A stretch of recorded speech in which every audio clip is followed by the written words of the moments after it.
Hi, Soman. Hi, I'm back in St. Louis after a hell day of travel yesterday where an hour and a half flight took 9 hours. And because of various air traffic control issues. And I spent most of the flight Googling Costa Rican retreats. Like surf retreats? Like medicinal retreats where you go and like you do heart Medicinal. opening yoga and you take mushrooms and My like heart's fine. I don't need my heart to be any more open. I'm good. and you have a deep spiritual experience and you spend time with like one of those bearded shamans. What are your thoughts?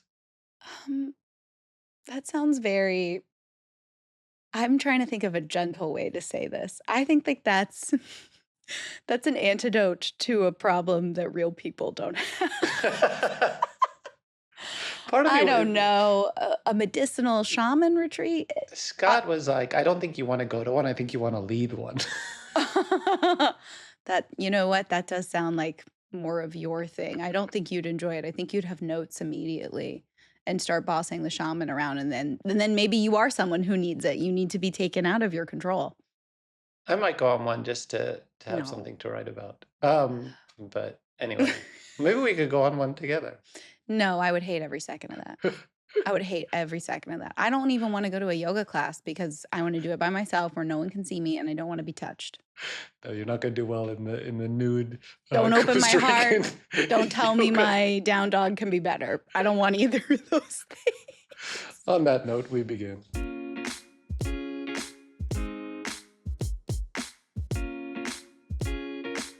Hi, I'm Victoria Aveyard, author of The Red Queen and the Realm Breaker series. And I'm Soman Shinani, author of the School for Good and Evil series, and welcome to Plot Twist, the podcast that takes you behind the scenes of the biggest swings in our careers. Victoria's Tempest, her very first novel for adults, an epic pirate fantasy. And Soman's Young World, a red-hot young adult political thriller. Each week, we go behind the curtain of our creative process and we give you our hot takes on thwarting issues in publishing and entertainment. We answer your mailbag questions, plus we pitch plot twists that we want to see in real life. And we have some announcements to start this week. You want to start us off? Yes. So I think I calculated this right. 1 week until Y'all Fest from when you are hearing this podcast. We're a week behind. My schedule is up on social media for the event, and Soman's will be on his. But if you cannot make it to Charleston, we'll be tracking all of our adventures on social media, so stay tuned. I will also be in Austin, Texas for the Texas Book Festival on November 8th. That information should be on all of my socials.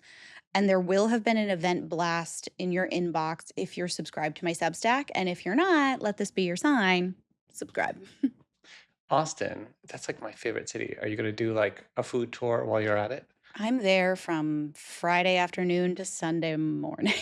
Oh, it's quick. You'll have to do one of the festival lunches I in the back know. room Oh instead my of God. good old fashioned barbecue. All right. There will also be a stealthy arc drop for Young World at Y'all Fest. And it's going to have a very like Real Housewives white party feel to it. Jesus Only Christ. it's orange instead of white. So you'll see. Victoria is going to be like, Real I can't believe you're doing Housewives this. White Party at YA Book Festival. It's a bit incongruous. It is, especially when you see it happening. But Wait. we will have pictures. You will see all the pictures.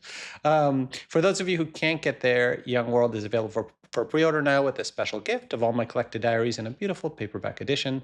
Supplies are limited, so you want to upload your seat at revoltingyouth.org before it sells out. And Victoria also has a special edition of something coming for the holidays. Want to tell us what that is? Yes. Again, I sent this out in my Substack. So if you missed it, go subscribe because it's all there. But we actually have several different special editions of Red Queen, either a box set or the first book. HarperCollins, my American publisher, is doing a special box set with sprayed edges that will be coming on December 23rd, but you can pre-order it now. I have links all over the place. Go to my bio, you can check it out, and you can pre-order. Acrylopix is also doing a Red Queen series, like beautiful, illustrated, all the bells and whistles edition of the full set. Again, Links are all there. Go check it out. They have the final pre-order, like the dates and the art that is to come, but keep an eye on my space. You'll see it there. And then if you are in the UK or overseas, my UK publisher is doing a super special edition. I didn't know these were a real thing, but they're direct to consumer. And they're basically, there's jewels on the spine. There's a slip cover. I signed 500 of them. Hyper limited edition, gorgeous art. And just, I have a video where they had me open it and look at it for the first time. And I felt like, Indiana Jones lifting the Ark of the Covenant. It was that beautiful. I was going to say, you felt like the thieves from the Louvre opening their wares. Apparently one of them's cute. Ooh, okay. So someone's like, I'll be right back. After. Now for today's hot topic beyond grand larceny. When did authors become brands instead of artists? This is a big question that we are going to try to answer for all of you. But let's go to our first segment, which is our theme for the week, where each week we're going to come up with a word or phrase that encapsulates the essence of our week on and off the page. All right, so I'll go first with my theme this week, and it's very existential. It's drop the kid off at school, because I'm actually in this kind of deep spiritual phase, and not like Madonna spiritual, like real spiritual, where I realize that I'm like a controlling and fascist person by nature. But all the things I'm doing right now require immense faith and trust and surrender. For SmackDown, I know all the moves to the dance at this point, but it's quite stiff and it's going to look really awkward unless I actually like relax and enjoy it. Then I'm in my new fantasy novel where like I'm building the new world, but I just have to kind of like relax and have fun with it, because otherwise it's just like you're building blocks and there's this element of like joy missing that you have when you write your debut and things like that. So I almost have to consciously get back into that flow to be able to really let it rip. And then Young World, I can't force it to be a success. I have to have trust that it's going to find its readers and have its own life. So I started thinking about this metaphor because all of these three things are dominating my creative life right now. And it feels like there's two of me that's constantly living life. There's the creative, happy, kind of joyful Soman, and then there's the rigid, tyrannical disciplinarian. And at some point, I need to be able to just drop the creative kid off at school and let him run.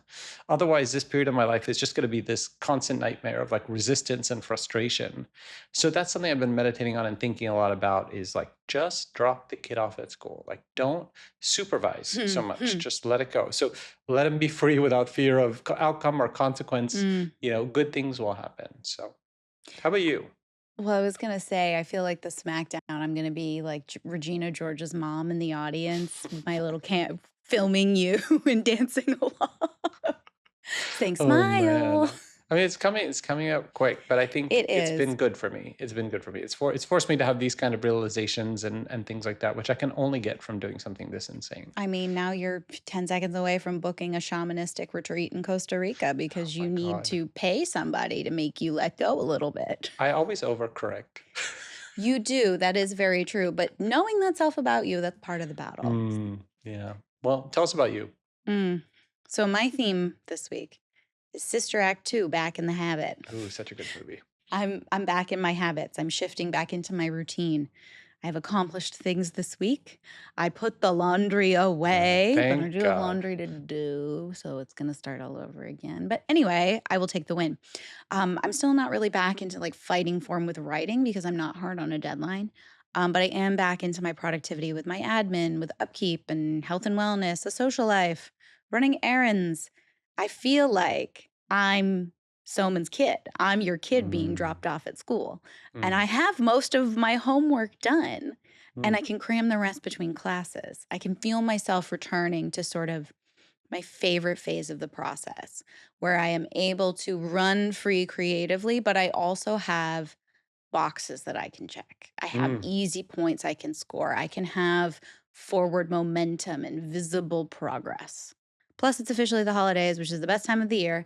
I am alive. The TaskRabbits everywhere are celebrating not having to. I've never used a laundry. TaskRabbit. I don't trust it. I have. I mean, they're actually really, really good at their job. Oh, I'm sure they're wonderful. But it's I just personally a am little like, I need to chaotic. clean my home before the TaskRabbit arrives.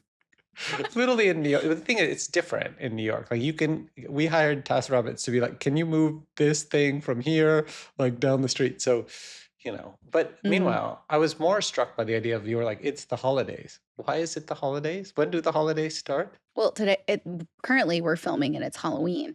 But in LA, this is a very LA thing.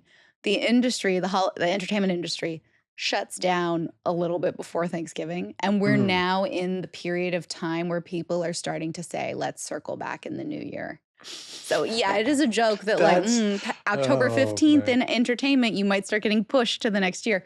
It's true. It's funny. And this is the time of year where LA loosens up a little bit, and most people are transplants here, so they leave.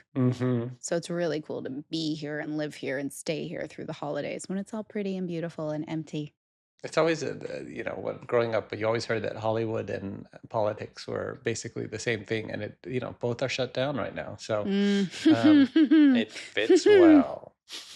On that note, let's go to our goals for next week, since we are not shut down. We actually have to do stuff where we try to set milestones, and next week we can see how we did. Do you want to tell us how you did on last week's sure. goals?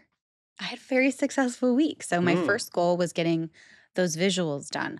My maps are all done for Tempest, or like my part of the map, the thing that I pass along to communicate to the artists that we're going to use. We're now in sort of the production discussions of the next step regarding the artist, the placement, what kind of vibe we want for the book. And I know it sounds like, oh, she's spent so much time making these maps. It's a combination of things. Technically, I'm one of those people who I can find my way around Photoshop, but I am also like Googling half the time how to do something. So it's very slapdash. And I'm sure that some professional looks at the layers in my Photoshop document or file and are like, oh God, but the final looks fine. I still have to finish the flags, but that will actually be quicker because I can just physically draw those. My second goal was laundry, you bitch. And I did put away the laundry. Witness me. How did your mom feel about the fact that you called her out on the last one? Or has she not heard I it? don't think she heard it, Okay, but I good. have told her. And so now she's like, what are you doing? Are you reorganizing the closet that I messed up? The intern, You when they know were how moms are. the intern was sending us preview clips for last week, and she was like, "It definitely should be this one." No. Oh my God. I was like, I'm not posting that. Her mother. I was like, definitely not. If she didn't catch it on the podcast, I'm not going to post it on Instagram, where her 100% friends are not. going to send it to her. Mm. My next goal was Substack. I did kind of like a mini Substack post yesterday with my events for the next few weeks, alongside all of those special editions I talked about. I am hoping to do another one soon where I have sort of my collection of tour information, background photos, that kind of thing, and some links as well, because, we might as well like and subscribe. And now that Tempest is out of my hands, I wanted to start working on the next thing. I am kind of working on a secret thing. It's not the dragon book. It's something else. And I was doing some structure work yesterday. Ooh. Yeah. Can we get a general sense of the medium of what it is? It's a book. I mean, you know what it is. I can't say what it is. Okay. You know what it is. Me or the audience? You, Soman. Okay, I'm going to pretend because like I know what I'm doing. You know what's going on. You know what? I can't speak in code. We'll have to cut. Anyway, so I have a general sense now. Okay, yes, okay. Yes. Yep. Anyway, if you finally, you know what? The last horse crosses the finish line. Yeah. I needed it to roll to the back of the room, and then I got it. All right, tell us your goals for this week. Yeah, I had a very successful week this week. Next week, I'm hoping to continue the momentum, finish those damn flags so that I can copyright them. Dig in on the secret thing, which I will be able to openly discuss in a less frustrating way in the near future. Get more time on my Substack. And I do have 2 event weekends coming back to back, so being prepared as possible for travel. And it means packing lists and checking the weather and getting my travel items organized again and my itinerary all neat and tidy, and maybe a dinner reservation with a certain someone in Charleston. Ooh, we always have such good dinners in Charleston. I They're always know. really late and we're falling asleep, but we'll find a way to do one. I just want some cornbread. The other question I had was, everyone's asking this right now who's listening to this, which is that because Tempest isn't out yet, and you're still doing all these tour stops and tour events this year. Are you promoting something in particular? What's the kind of general strategy behind your tour right now? It depends. So for like Y'all Fest or North Texas, those are YA specific events. So I'm still promoting Fatebreaker first alongside Red Queen. You know how we get the forms and they're basically asking, what's the lead title or what's your front list, what's your back list, what are the books you want us to have stocked? And those are the two that I'm focused on is Fatebreaker, Red Queen, and then if there's one more, like Realmbreaker as well. So still very much on the road for those two things. It's really cool to have readers, of course, to find my latest series amazing, but with Red Queen, it's 10 years old. And so I think when people come up and they say, "I'm so sorry, I'm just reading this book now," I'm like, "Oh my God, that is the coolest thing ever. It's still alive." Yeah, and also now they're into the world. They can go to Realmbreaker, they can go to Tempest. It's like they're just starting Right. the There ride. is a strategy because I think there is obviously a lot of crossover between YA and adult and the YA facing festivals, especially the ones that are more public. I'm definitely seeing a change in the readership that shows up that I didn't see several years ago. Like the age is definitely starting to skew older. Y'all Fest for the last few years, I remember there was an explosion where we were like, wait a second, people are bringing like chairs and camping out in the street to get in line for authors. And we'd Yeah. never seen that before, like even before the pandemic. So I think the nature of book events in general has also shifted. Yeah, absolutely. Yeah. Less teenagers in a way for YA But festivals and still a more good adults. amount of teenagers, still, Yeah, teenager facing, yeah. especially as your dance will be. You know what's funny? I'll tell you a funny story. There's a video during the opening segment from We Were Liars where one of the characters is holding like an open vodka bottle or something. And June was like, I think we have to cover that up. I'm like, why? He's like, there might be kids in the audience. I was like, that ship has sailed when it comes to young adult reader festivals. Like we're so many adults in the audience now where you can't cater to the like 5-10-year-olds who are there, It's Yeah, just it's a different era for sure. it is. All right, well, let's talk about, okay, Your how did I do on goals. last week's goals? First was finalize chapter 12 and start chapter 13 and see the betrayal earlier. I kind of like, now that I had drop the kid off at school sort of thing in my head, I kind of went back to the beginning and just sort of had a run where I kind of went free. And I Just always go back finish to the the beginning. draft. And I Edit can't. I need to later. find it. And I think something about this pass really changed it. And the book that really helped me, even though, don't cancel me because I'm writing a middle grade book, but I was reading Captive Prince again. And there's something about that book that's so free and kind of uninhibited. It reminds me a lot of Anne Rice. And so I think that uninhibited sense to the prose, which I think is what made School for Good and Evil work so well, and is kind of my natural fantasy language. But Young World was so different. It's taken me a little time to find it again. And I think now I have it. And I'm like back in that. I know the language, I'm feeling it again, and everything's good. But I just needed to keep going back and working on it, which is usually when you're starting a new book, Yeah. you just need time to find it. So I'm excited. I'm feeling the kind of buzz that I usually feel when I write a fantasy book. And then back to New York again every other week for Young World meetings and rehearsals. Yes, that went well, but the travel hell day yesterday is making me think of Costa Rica. And then get to the farm because it's been 4 weeks. I'm going right after we finish recording. So give the pups kisses for me. I can't wait. I'm just going to smother them. And then the goals for this week, hopefully keep moving forward on the fantasy novel once I finish the Joyful Pass. Last week was SmackDown rehearsals, and now I really have to build up kind of cardio stamina because what people don't understand, this is so specific, you are so hyped up on stress and adrenaline that the amount of cardio you're exerting in that whatever 9-minute dance that we're doing is like, it's as if I'm running a marathon because you're so stressed with the audience and everything. So you kind of in the last week have to just like do a lot of work to be ready for it so you don't like die.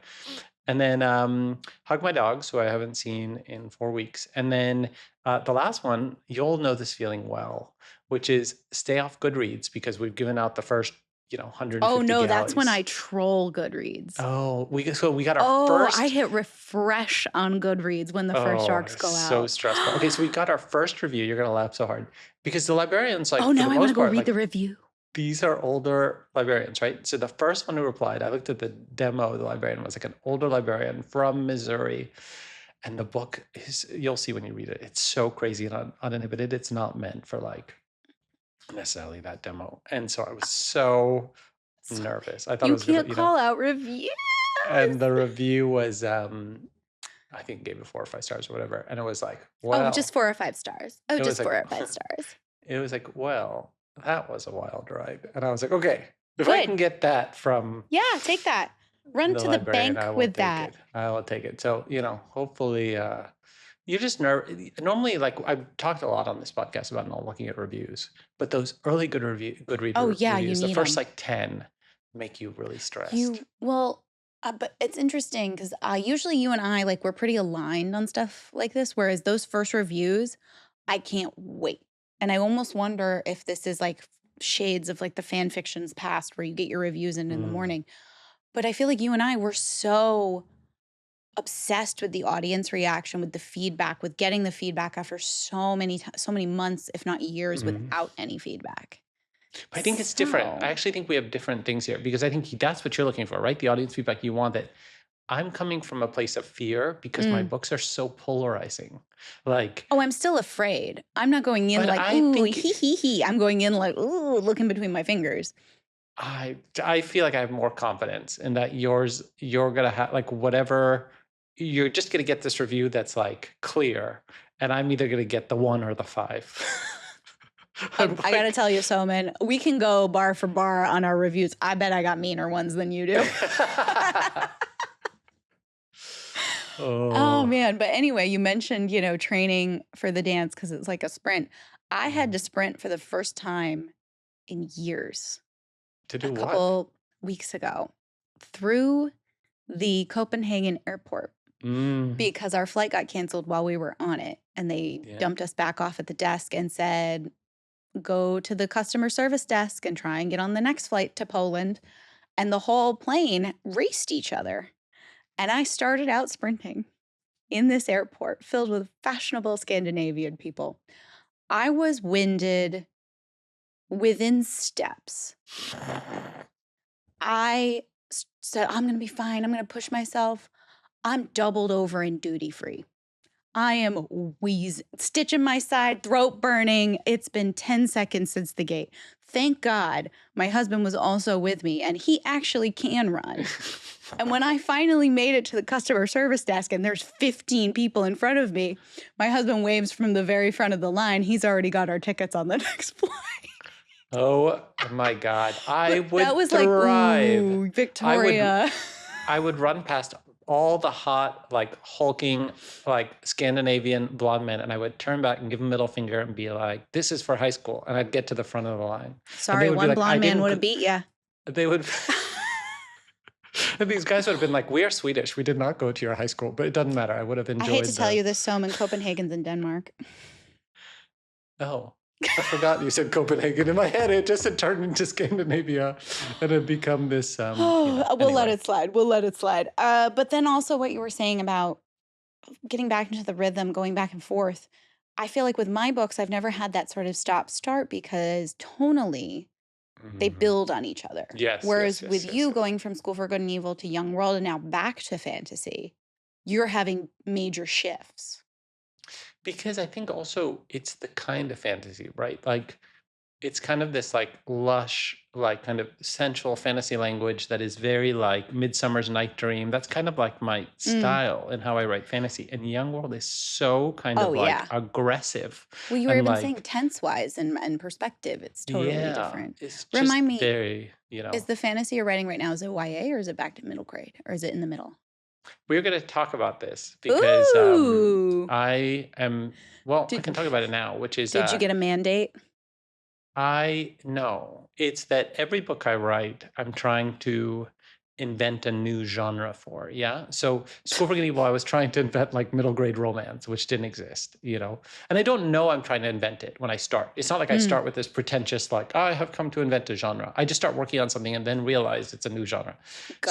They told me when I turned in School for Good and Evil, like I was like, I have written a lusty adult fairy tale fantasy. And they're like, sir, this is for 8-year-olds.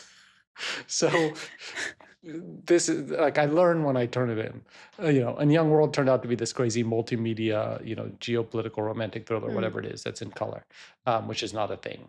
And then this one I started working on, and I was trying to like explain it because it should be YA, but I don't want it to be YA. So I'm calling it. You're gonna love this. Don't spit out your smoothie. Dark middle. Dark middle. I think it's the first dark middle. Oh, Dark middle God. grade. I can't wait for you to pop up at a Florida school board meeting and be like, it's dark middle grade. and just torch them. Can't wait. I'm gonna make it happen. I'll watch that YouTube video. This is a dark middle grade. But that's how it feels. It feels like I'm writing a dark middle grade. So we'll see. We'll see what people make of it and whether I get sent to another planet. You would love Planet Soman. All we've heard about is how you want to be president, fascist, in control of everything. Planet Soman, here we come. I should have been Mormon. More evidence. No.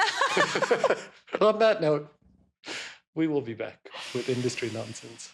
Hey, this is normally where you'd hear an ad for T-Mobile or LinkedIn or Shudder. MyPillow. Not MyPillow. Thankfully, we don't want ads in our show. At least not the kind that detract from this very carefully curated, controlled experience for you. Instead, when it comes to sponsorship, we would like Plot Twist to celebrate books, art, artists. So on that note, are you a publisher that's like looking to spotlight an upcoming book, or an author-focused brand seeking to build awareness, or maybe a writing camp or a workshop trying to get the word out? Or maybe you finally figured out how to make Microsoft Word work. Then now is the time, because starting today, we are actively reviewing sponsorship proposals for Plot Twist. Imagine it. Your company could sponsor an entire segment of the show. You could sponsor Theme of the Week, or Plot Twists in real life. Or you could get super controversial and sponsor industry nonsense. Good luck with that. Or you can even sponsor a whole episode or show. Plot Twist is listened to worldwide, a mainstay on the podcast charts, and it has a new listener every 60 seconds. So if you're interested in becoming a sponsor, email us at mail@plottwistpod.net and we can start the conversation. That's mail@plottwistpod.net. Thank you for not making me be the one to spell that out. And now back to the pod. And we are back with Industry Nonsense, where we dive into thorny issues in art and publishing that other people might be afraid to touch. And this week's hot topic: when did authors become brands instead of artists? And I know this is deep on your mind, so why don't you take us on a flow? Constantly. One of the many things I think about and wake up in the morning and my fists clench and I have an imaginary argument. But before we get into this, branding isn't new, and branding is incredibly useful in marketing work, especially as an author with a backlist. So books that you have written previously, your sort of track record, your history. We want to have a brand. We want to have a thing that we're known for that readers can hope they get from our work. But for this discussion, what happens when the thing the readers are coming for aren't the words on the page, but the author behind them? That's where we're living with this conversation. And this topic, the idea spun out of our discussion last week where Soman said he does identify authors with their characters. Maybe that's a little bit of a line cross. And we knew we wanted to really drill down on that idea. We're also both part of an industry that has increasingly expanded the role of the author, either out of necessity or because that's simply the nature of our society right now. With social media, we are just so much more visible. And sometimes that visibility leads to sales. So we see the outliers. This author went viral for XYZ. This author had a following already. And everyone else chases that in hopes of creating that same success for themselves. Or they feel pressured to chase. I'm only 12 years into my career in publishing, so I don't think I can pinpoint the exact year when things shifted from this author is a tiny picture in the back of the book to this author is a person. I feel like I know them. I want to be friends with them and I want to support them. Maybe it started with Twitter. That was gaining steam in sort of our early days. And I remember a large author community forming in almost a microcosm of what we see now. You wanted to make yourself like a good follow through whatever your niche or your talent was, albeit in text form. So like being funny, being abrasive, being, kind or smart, those things were really incentivized. And then you fast forward to today, and we have this very different ends of the spectrum illustrated in the way authors are present. We have authors who are hyper present in all forms of social media. You can't get away from their faces. You can't get away from my face. who are, interactive or at least appear accessible, all the way to the authors who have pretty much shut down all access, and their platforms, if they have them, are used for news and for updates, and that's pretty much Mm. it. They make the few glimpses of their actual self all the more precious. And I wonder almost daily if my hyperpresence is starting to dilute the effectiveness of my socials, and if the concentrated pullback will actually make my shrinking output of content stronger pound for pound. Or will the algorithm stab me in the neck? Remains to be seen. The way I do see it, there's three driving forces behind this sort of author as brand shift. There is the industry/publisher pressure. You must help market your work and sell it. Here are the ways that we've seen that succeed through other people. There's the reader pressure. I, the reader, want to feel like I know you, the author, and I have access to you. And so I am connected to you and your work. I want to support authors I care about. And then there's the internal pressure. I, the author, want to succeed at my craft. I want to continue making my art and getting paid for it. And I want to give that art the best chance to find a readership. So I must do XYZ. It's that illusion of control we've talked about before on many, many episodes. And none of this is inherently bad. It's human nature to want to connect. But as artists, I think the art should be the bridge first, not us. And as artists who write books, a very introverted practice, the extroverted social aspect can be daunting, if not dangerous, to our mental health. We've discussed that in many, many episodes, so I won't rehash it. I am interested if we will see a shift away from author as brand, or if it is truly as necessary as we've been pressured to believe it is. I'm thinking specifically of a book that came out a few months ago called Silver Elite, which was written under the author name Danny Francis, which was reportedly a pen name for a New York Times bestselling author in another genre. There was no author photo, no events, no social presence beyond like book announcement, graphics, that sort of thing. The Instagram account itself for the pen name is described as run by assistants. And it was an instant New York Times bestseller without the author being involved at all. And is that proof that the publishers can truly still do it without us and that all of this pressure is imagined? Or was it an outlier? And to be clear, the publisher pulled out all the stops. They hit all the buttons they would try to press to give a book the best chance that they could give a book. That doesn't happen for most authors, no matter how present they are or not present they are. But I was pleasantly surprised at seeing a book launch without the author doing the legwork alongside everyone else. Because let's be real, for us, the legwork is writing the goddamn book. All the other stuff is another race entirely that we start running before we've even finished the first one. So I want to know what you think. Will the pendulum swing? Will we ever find that happy medium between, meeting readers at events and doing dances on TikTok? Ugh. I mean, this is such a good question. It's at the heart of, I think, a lot of what we're talking about. AI and then branding seems to be the two things that give us anxiety. And I think what's interesting is you're starting to consider a new strategy. And I actually underwent one last year because with School for Good and Evil for 10 years, I didn't let anyone in. I wanted to be Willy Wonka, and those gates were completely closed in terms of access to me. It's a good description for you. I just wanted the books to completely be the brand. And I wanted to stay mysterious as an author, not talk about what I was working on, what the books were going to be about. I gave no teases, nothing. The books just appeared. And part of the reason is because the books are middle grade. And I didn't want the fact that I'm a man writing about, a female relationship. And I'm brown, writing mainly, white characters as the leads. And also have a male as a partner to dissuade anyone from picking up those books. I was doing hundreds of school visits a year. So I just wanted to feel as a pure fantasy world. I was a cipher, and I wanted everything to feel like it was dropped from the sky. But then, about 2 years ago when I started working on Young World, I started thinking that, I just feel like I have a lot more to offer of myself in terms of just writing and thought and all that kind of stuff, other than, just the fantasy books.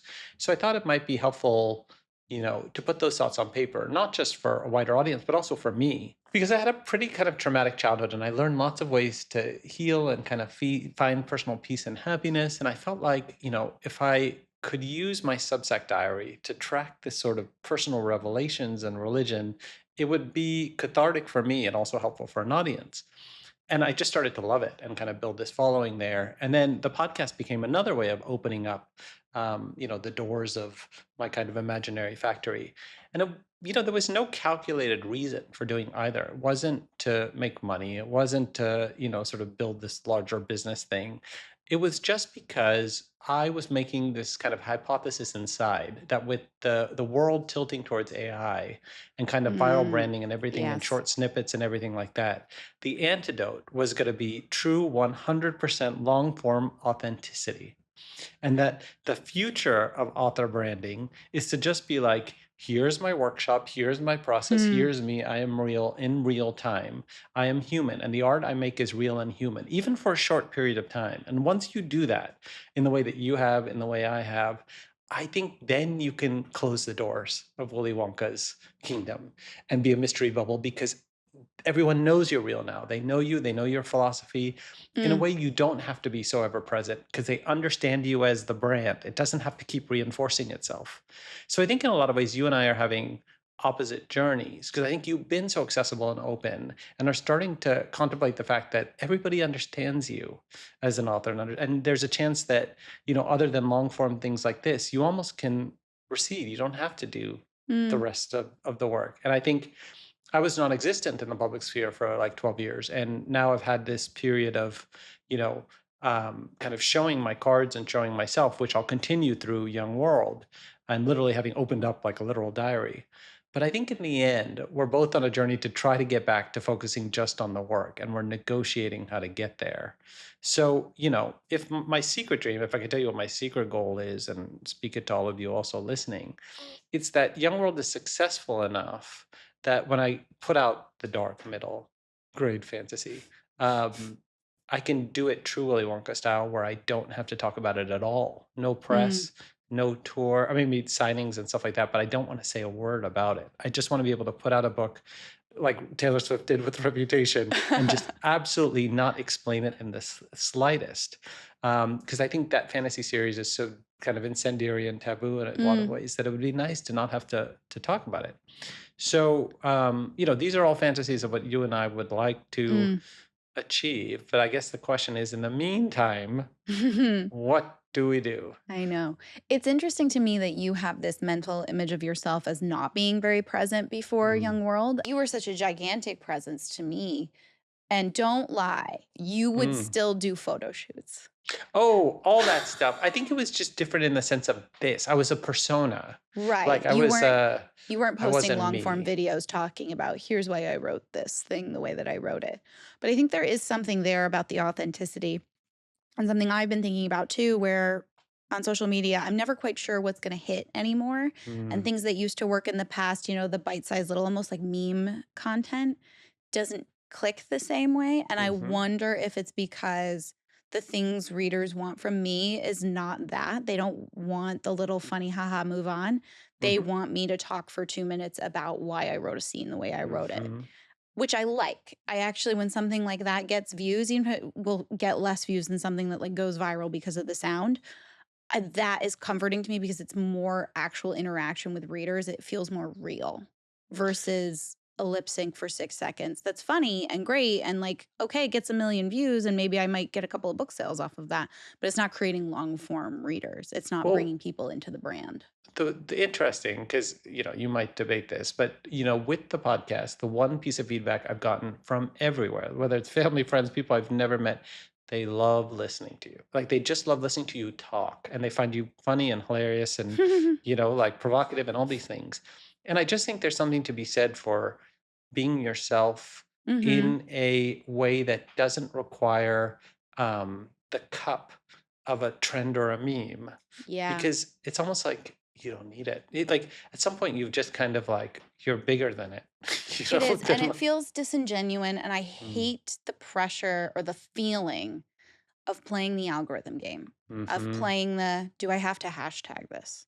If I posted at this hour, will it do better than if mm, I posted it at this hour? That drives me nuts because I do think like, oh, that was actually a really good one. And like, why did it get 2,000 views? Is mm, someone reporting me? Am I being suppressed? And you get paranoid. And so you want to hit the button again and again and again. It does this to you where you're like, okay, just one more hit on the slot machine.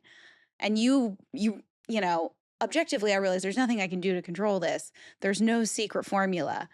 But then you have the pressure of like, well, does everyone else around me have the secret formula? And I I don't don't. What I kind of also feel bullshit is like this? But I think the goal is, right, is to get somebody to invest in you and buy your book, right? And so when Yeah. they listen to you here, they listen to you do like a 2-minute deep dive or something, or your Substack, like they're building a relationship with you and they're starting to know you as a person. So when they come up to you in the line, they'd be like, I heard you, I read your diary. Like that's where they feel the connection Yeah. and they feel That's the very need to, true. they want to buy the book because they feel connected to it. And I just think someone can get 1 million views on a meme, and I don't feel they're ever going to come up to you and be like, I loved your meme. Like but yes, there are TikTok stars Yes. because Yes. of their memes, but I don't know. That's where I get a little stuck because I'm like, are people actually like having these deep relationships with memers? Maybe. It's interesting because I feel like the goal is, okay, the one video goes viral and they come back to watch other things. So you're Mm, almost like the viral thing is the hook, and then you gotta reel them in. So it's not even like, oh, you need one good thing. You need 10 good things. You need yeah. one really splashy thing to get them to look at the other 9. But it's all just more work that we have to do on top of the actual work of writing the book, which is the thing we get paid for. And then you're just trying to approximate, you're basically trying to recreate the past. You're becoming like an AI regurgitator. The reason I was thinking about this is for some reason TikTok keeps giving me Bach. I think he has like 10 million followers. He's this like French Oh, guy who I think got famous for saying normalize makeup for men, and then started to get more famous when he started taking off his shirt. And so hmm. now there's this thing of like, okay, he got 10 million views for doing like a shirtless dance. And so it's just for the last 2 Oh, years, Soman, we have to it's an talk about. attempt to recreate it, you know? Oh, God. I We're was going to s say, we've talked about pity marketing before, but it's crazy when the brand becomes the pity marketing. There's those 2 guys who are keep trying to sell their children's book, and every quarter, literally, like, it's timed with sales, they have some sort of, like, issue, and they post a sad video, and then they sell 10,000 copies, and it's like, finally, people are catching on, like, "Oh, you're doing this because it's time for holiday shopping." Yeah, and also the idea of I think there's just gonna be this general new pity marketing, which is like people who became viral stars. Like, remember the girl who did the demure trend or whatever? Like, not her in particular, but at some point, like, she'll have, she got big for being demure and then Mhm. will no longer be big. And then there's going to be this whole thing of like, That's why I what? advocate, like, get your bag, cash Yeah. in while you can, and protect Because yourself and copyright otherwise your we're gonna shit. we're gonna be subject to the everyone took advantage of me and now I don't get any views marketing. So That's why it's anyway. hard when you see people who don't.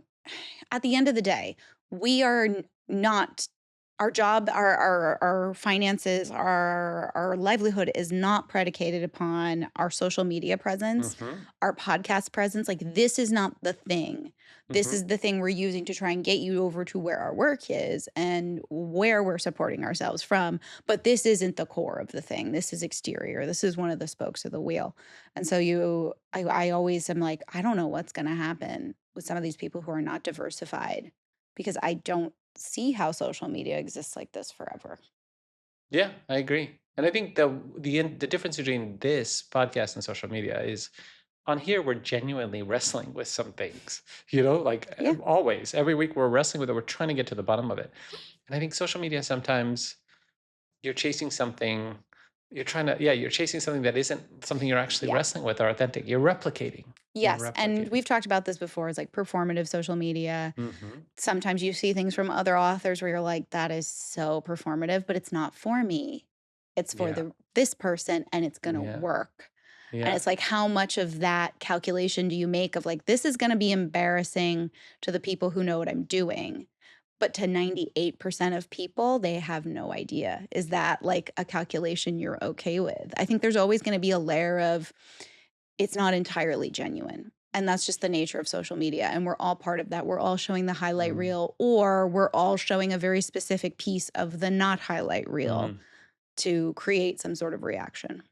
So let's wrap this up. And I would say in 2 years, No 2 years, questions. my dream for us is that I am putting out my fantasy book and have a piece of tape over my mouth and being like, have gold eyeliner and I'm wearing a blue caftan and I'm like, I'm not talking about this. And then my dream for you is that you Greta Garbo and for like a year have no social media up at all. Oh, but I like it.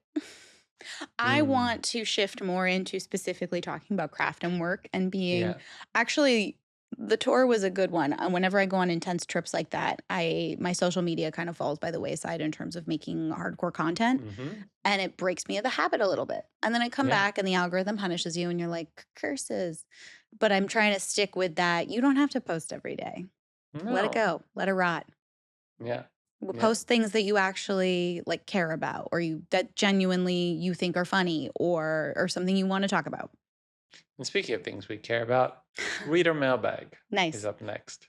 And we're back with Reader Mailbag, where we answer 2 of our favorite questions from the week. From Molly.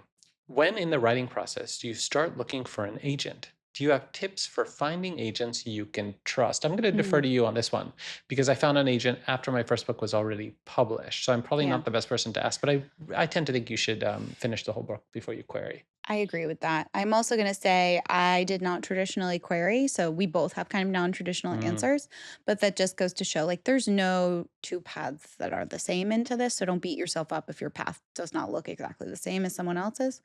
Personally, I landed with my agent when my manuscript for Red Queen was passed to Susie and we did an edit together before she signed me. I do think most authors angling to go the traditional publishing route query agents after they have a finished manuscript that is edited and polished. Like it's at a level where you personally would feel comfortable putting it on a shelf for sale. That's what I would say. mm. Um and as for finding agents you trust, you got to do your homework. You got to use like the vast resources of the internet. There's a website called Writer Beware that has a list of scammers and bad faith individuals who are preying on the publishing sphere. I get messages every day from people being like, "Someone said they worked with you," and I'm like, "Can you Google that they did? They're Mm, lying. Sorry. mm. There's only so many times we can say like, hey, keep your head on a swivel." So you should also be able to easily find other authors that the agent represents, either directly or in the sphere of the agency that they're attached to. And before you sign with anyone, ask to speak to their other clients. I mean, honestly, the agent should be offering the Mm-hmm. ability to facilitate you talking to their clients. And reach out to authors online. So many working writers are on social media and very present and are happy to help aspiring authors navigate the industry. And they're very generous with their time and their advice. Listen to them. 100%.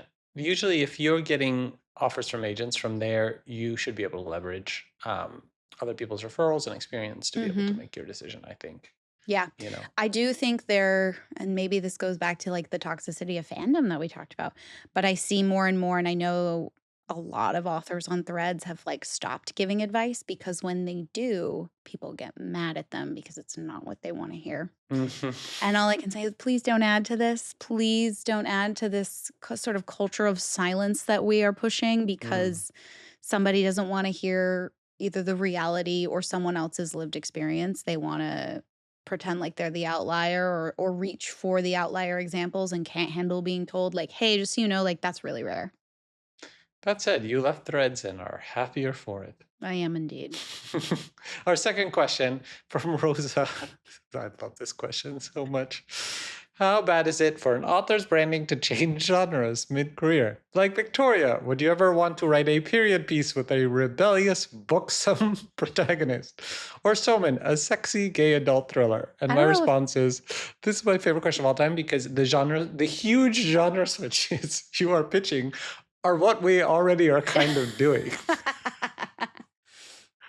yeah. I don't know if buxom is either here nor there. I think buxom can exist in all genres. um, but if you're referring to more like a bodice ripper, I don't know. But Tempest, I think, while it is a fantasy, it is a second world, is a bit of a period piece. Like it's very close Mm-hmm. to the golden age of sail, specifically Mm-hmm. the year 1718. But I think it really depends on if you can pull it off, you know? Some authors find great success in being a moving target and hopping from genre to genre. Some authors stumble. Some authors fear going outside their zone, or they just don't have an interest in going outside their zone. They're already living where they want to live. So I don't think there's an inherent plus or minus, but I will say I did have a definite stumble when going from Red Queen to Realmbreaker, and both are fantasy, but Red Queen leans dystopia. It's more young Mm-hmm. adult. There's more romance. Realmbreaker is more classic high fantasy. It's denser. There's less romance. And so there is always fear of losing an audience if you aren't continuing to serve them the same thing. But on the other hand, they could get bored always getting the same thing. And you could get bored always giving the same thing. 100%. I'm still stuck on Booksome because I'll tell you a funny story. In World Without Princes, the second School for Evil book, I have Evelyn Sater, who's modeled on Angelina Jolie, a faculty member, who's kind of like the insidious villain of the book. She enters wearing this extravagant blue dress, and I said that her milky bosoms were bursting out of her dress. And my editor was like, "What?" Did that make the final draft? She's like, "You don't want that in there." I'm like, "I'm trying to go for an image." She goes, "That is not going to be in the final book. So come up with another." Soman villainizes curvy women. You heard it here first. Canceled. I was like, her milky breast. She's like, absolutely not. No, Soman. Not only that, I would say don't even have that in an adult book because it's just a bad phrase. It's a little gross. I did love it. I was just That's not sexy. In my head, I was just channeling Angelina. Anyway, I can speak to this because, obviously Young World is such a huge swerve away from my natural path. But I also feel like, and I remember talking to Tim Ferriss about this, who, has tried so many different things in his kind of amazing career. And he was like, you did the fairy tale thing. You built this, your Ever Never world where you have all these different containers and things. You can go back to it. Right. And so the idea is to expand your audience sometimes with a genre switch. So with Young World, it's like it's a play to expand my audience and to potentially move in a different direction. I'd love to do more of them and actually have like a career writing these kind of intense geopolitical thrillers. But the fantasy series I'm working on now is another fairy tale series. It's just a much more advanced progression of it. It's darker, it's more central than School for Good and Evil. Like I said, it's that idea of like the dark middle. So, I'm gonna come back to my founding genre, which is fairy tales. But by doing Young World, it gave me the confidence to not just write Neverland, right? I'm gonna go into a new direction and sort of push it. So I would say, I feel completely constrained as to what to write, except for 3 conditions. 1, I have to feel like I can spend 10 years in any given world. 2, I have to have the idea for at least 4 or 5 years before I write it. And 3rd, like we've talked about, it has to be a genre that I feel doesn't exist. So that. I mean, that happens almost subconsciously. But I feel like those are the 3 things that I don't really consciously dictate, but they happen anyway with each new book. That's interesting that you gravitate towards something brand new, breaking totally new ground. I am such a derivative trope person. I love finding either new ways or new tilts on the familiar. That's like really where I want to live, is the super accessible new way into something that's familiar. I think that makes a lot of sense because I think you're such a tremendous storyteller that I almost think your brain says, like, you read something and you're like, oh, I know how to do this my way. You almost have this thing. Whereas I think for me, it's, oh, I don't want to compete with any of that. I have this in my head where I look at the cover of a book or the pitch for a book or even like the first chapter of a book and I'm reading it or I see it. And I fill in the blank of what I think the story should be or become. And then I remember that I won't say what book it was, but I remember I saw the title and the cover and I was like, oh my God, it's going to be this. That's going to be so cool. And then it was something totally different. And I was like, but I want the other thing. 100%. I think that's a lot of authors. I think that's what motivates us, right? Like Harry Potter to me, when I read, like I thought it was going to be about the Slytherin kids being, romantically involved with the Gryffindor kids and all that stuff. And that would have been so good. I know, which is why Alchemized is having its run. But it's that kind of stuff. But I think all of us have that. We read something we love and then we wish fulfill. We stand on the shoulders, we jump off into something new. If you'd like to submit a question to our reader mailbag, email it to mail@plottwistpod.net, PLOTTWISTPOD.net. And now our plot twists we want to see in the real world this week. You go first. I keep wondering if the reason I'm Googling Costa Rican medicinal retreats, to get in touch with my body and do yoga under the waterfall is because, like I said, I want to run one, but not just run one. I keep thinking, like, if I did open up this Soman experience where my face is on everything and it's like just Soman and lights. And you come and you write and you live in paradise and you eat like Gwyneth Paltrow and you dress in white and I give spiritual lectures. I feel like everyone would come. Like it would be so popular I'd have to turn people away. And then I would be like, no, we'll book you in 3 years. And it kind of sounds like a cult, but I think you want to be Nicole Kidman in 9 Perfect Strangers. Yes, but with a better accent. And I feel like... But this is what you're doing with your talks to children. Yeah. You're getting them young. But I would like to lead like a good cult. Like I feel like I could actually do a good job. Do you know that probably every cult started with, we're going to be the good cult, except for Scientology, where it started with, how do I not pay taxes? They're coming to my house now. Oh, they're coming to your house. But here, we got President Soman, cult leader Soman. Honestly, don't talk about it, be about it. Host a damn retreat on the farm and make me work on my writing. You keep saying you're going to do it. That's my twist. Do it. Add one more thing to your plate. Run a writing wellness retreat for me personally, and I will be skipping the spiritual lectures. Okay, I'm good. We're going to do this. Scott keeps saying, he's like, let's just invite 5 people and everybody writes and goes to their room and then, they pet the donkeys in between. It'll be amazing. Okay, we can watch Housewives. It'll be great. Okay, deal. Speaking of the farm, we're on to our last segment, Pup Twist, in honor of the one and only lady who lit up my life for 2.5 wonderful years. Meet Freddie. Oh my God, we finally have a boy dog who belongs to listener Megan.